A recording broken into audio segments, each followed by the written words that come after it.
The problem is you cannot take one culture and put it on another. It just doesn't work, right? And that was my experience. So I had to rethink what I was doing with the team and think about putting a different set of rules in. And these are the 5 rules I'm going to share with you that I put in place that for me have helped create an environment where everybody can absolutely thrive. And I think we all have a responsibility to create that type of environment. So the first thing we did with the Team GB is that they needed their own story.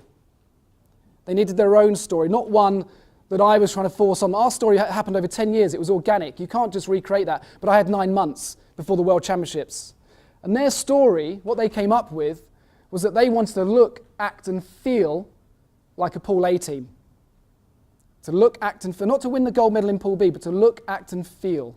That was their vision for the team. Now I couldn't go in and say, well, if you want that, you need to eat better, you need to train harder, because you still get resistance. So I promised myself that I would not tell them to do anything.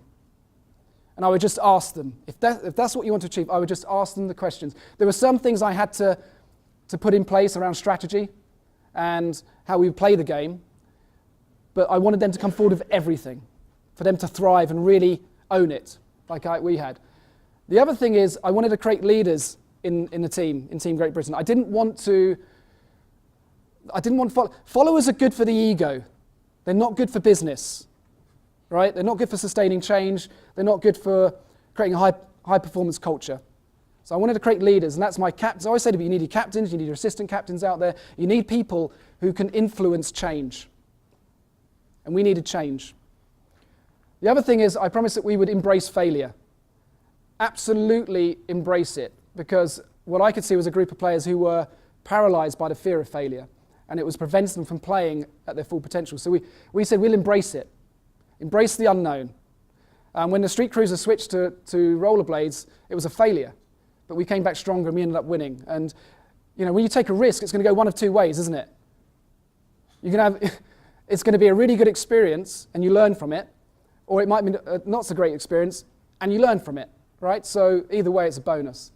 The other thing is, if you can do all of that, then we could hold each other accountable.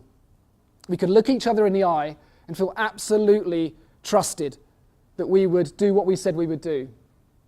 Now, the problems that I'm seeing, which is driving disengagement, is that I see it in education, I see it in businesses, is that we are focused on that, holding people accountable.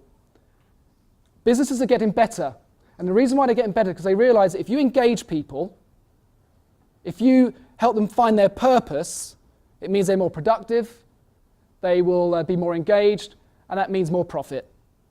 Organizations like that. In sports, we're seeing athletes as a commodity, which is driving personal greed and corporate greed and corruption, as we've seen recently with FIFA, because we're just focused on performance. In schools, we're seeing academic robots on a conveyor belt to something they don't know where they're going, because that's what they're being told what to do, because they're being held accountable.